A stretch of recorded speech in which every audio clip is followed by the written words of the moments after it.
Hi, I'm Justin Turco, and welcome to the Crossroads Sugar Company.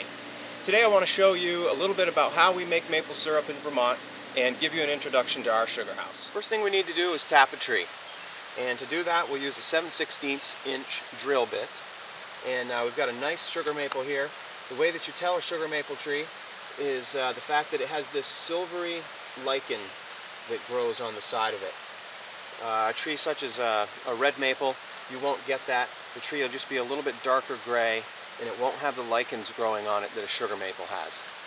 So let's go ahead and drill a hole in this tree, and what we're going to do is put it on a slight angle so that the sap drains out of the hole, keeps the hole clean, and we're going to drill in about 1 to 1.5 inches deep.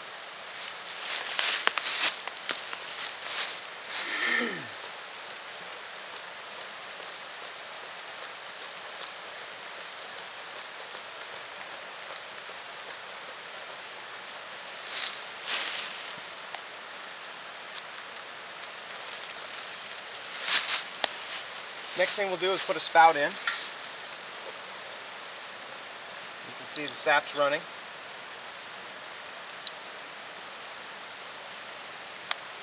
And we're going to tap this spout in fairly gently.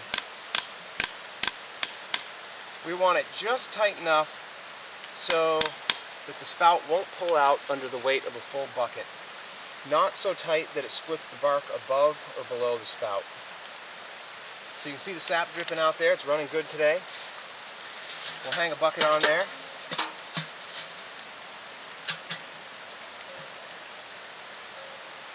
Then we put a lid on it. And then we'll go to the next tree.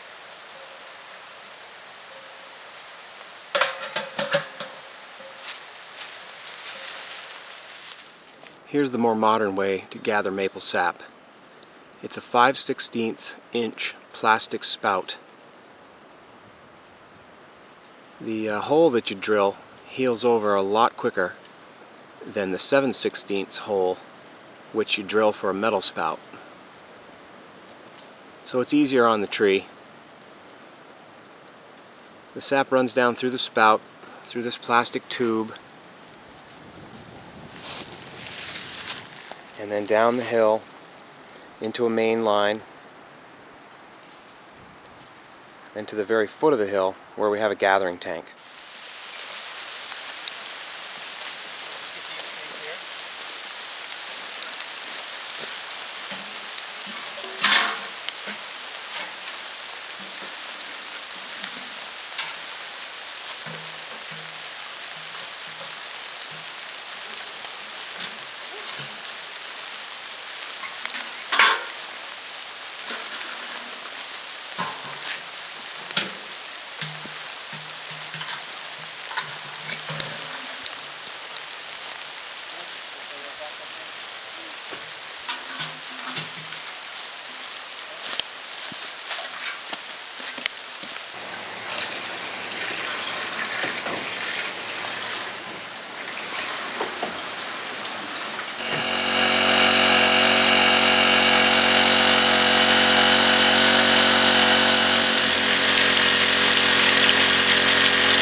Well, we've gathered our sap.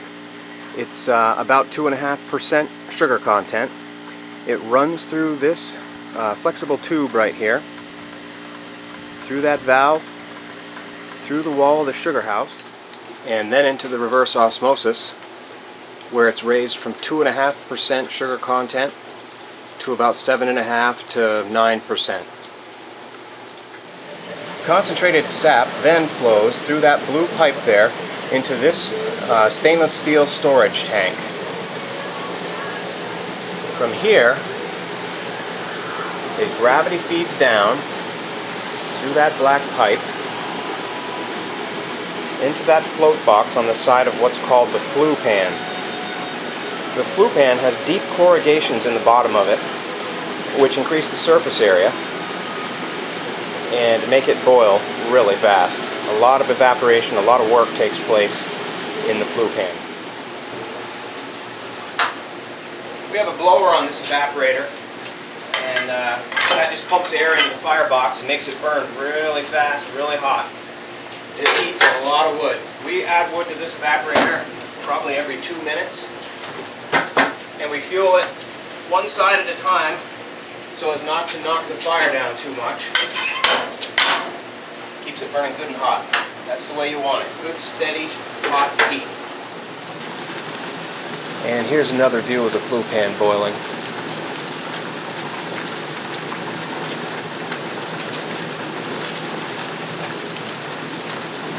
I like watching it boil.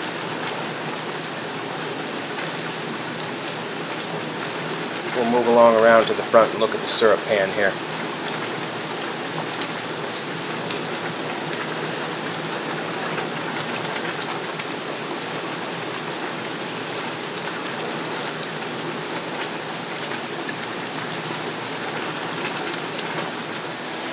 From the flue pan, the sap flows through this float box on the side of what's called the syrup pan. The syrup pan is where we actually finish it, where it becomes maple syrup. The level of the sap in the syrup pan is controlled by this float right here. Okay?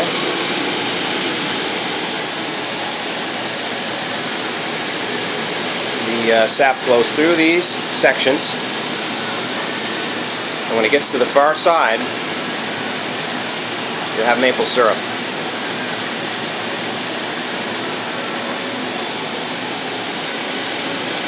How we check to see that it is maple syrup. First, maple syrup boils at 7 degrees warmer than water boils at. 219 degrees. The other way is that we check the density of it with a hydrometer. And that makes sure that, that assures us that we've got it right where we want it to be. And finally, the third way to check syrup, and this is the way an old-timer is going to do it. You take the scoop, dip it into the syrup, and if it comes off in a sheet rather than drops, then you have syrup. Now we're not quite there yet. But what you're looking for is it'll be a wide, kind of a wide drop that'll come off instead of a normal drop. Nope, not yet. Once we get the density where we need it to be, we start to draw off through this valve.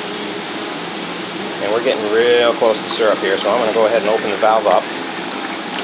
And then it runs into this filter can here,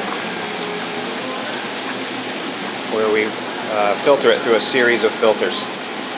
That's the finished product in that can.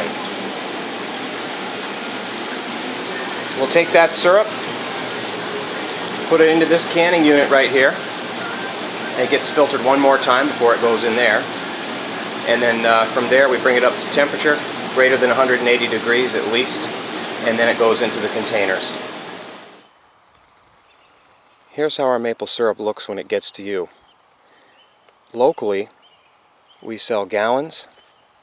Through the mail, we sell half gallons, quarts, and pints. The glass maple leafs are also an option. As far as the grades go, there are 5 different grades. Vermont Fancy,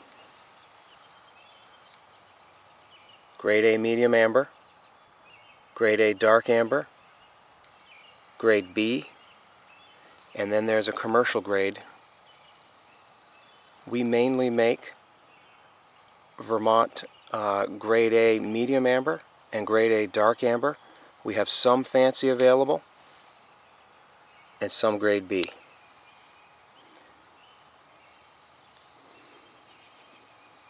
So we hope that you'll go to our website, vermontfancy.com, and either send us an email to place an order or give us a call on the phone number that's listed there. And I'm pretty sure that when this syrup arrives to you, you're going to like what you get.